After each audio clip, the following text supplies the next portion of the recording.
Before Tokyo became a city of steel and light, it was once called Edo, a place built on rivers, on tides, and on time itself.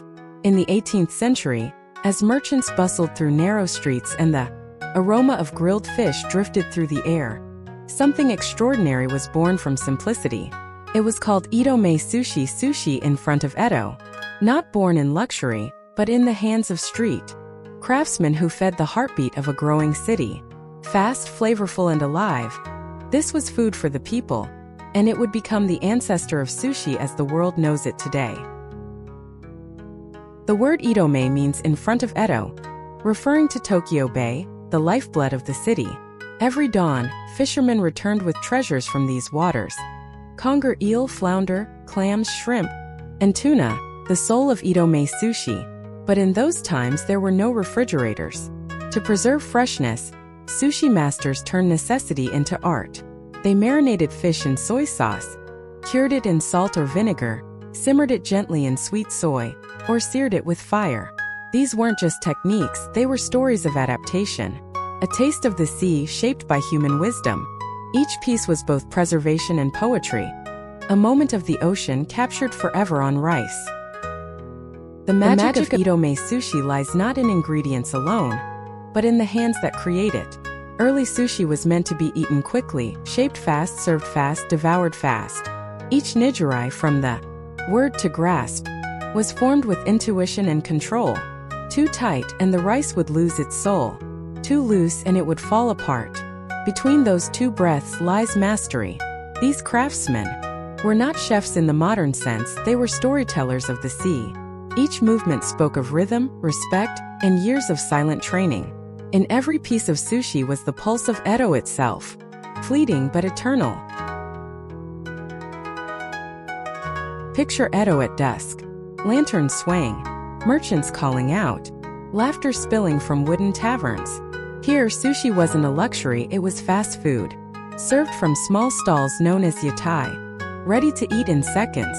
Pieces were larger, designed for busy hands and hungry hearts. Customers would grab a few pieces, chat briefly with the sushi master, and disappear into the crowd.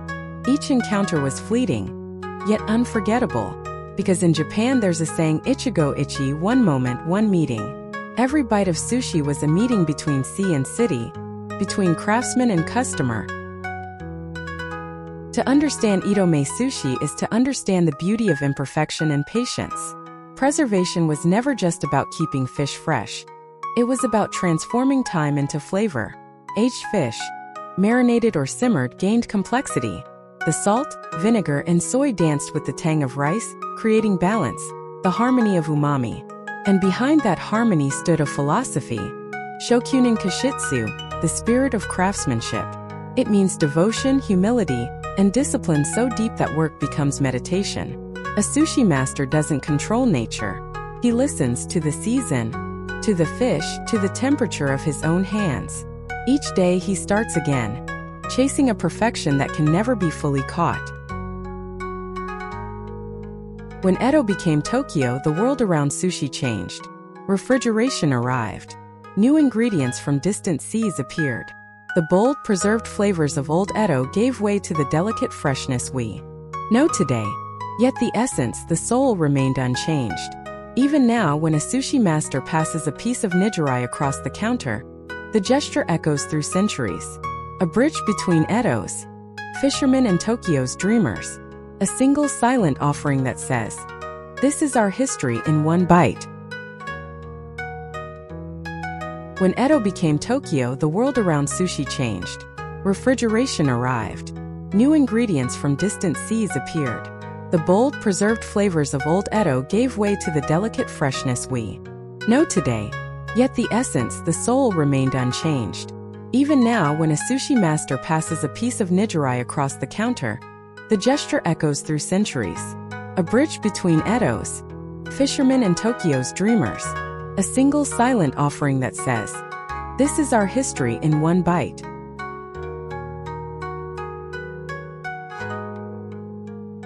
At dawn the city wakes, and so do the masters. In the Toyosu market, they walk among rows of shimmering fish, choosing by instinct, not by label. Back in their sushiya they prepare the rice, seasoning it by feel, adjusting the vinegar to match the weather. Every cut of fish, every press of rice is deliberate. There is no decoration, no excess, only essence. To watch them work is to see centuries flow through motion.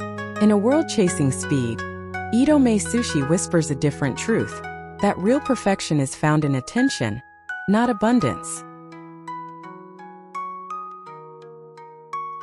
Edomae Sushi is not a dish. It's a dialogue between sea and land, human and nature, past and present. It teaches restraint, reminding us that less can reveal more.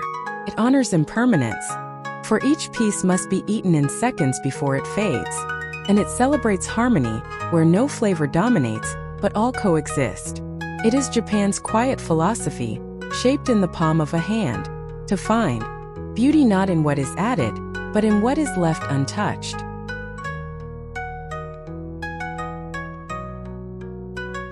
From the humble alleys of Edo to the serene counters of modern Tokyo, Edomae Sushi continues to tell the story of a city built on patience and pride. Each grain of rice, each slice of fish, holds centuries of craft and quiet devotion. Perhaps that's why the first bite feels both new and ancient, as if somewhere in another life you've tasted it before. By the waters of old Edo. That is the soul behind Japanese cuisine.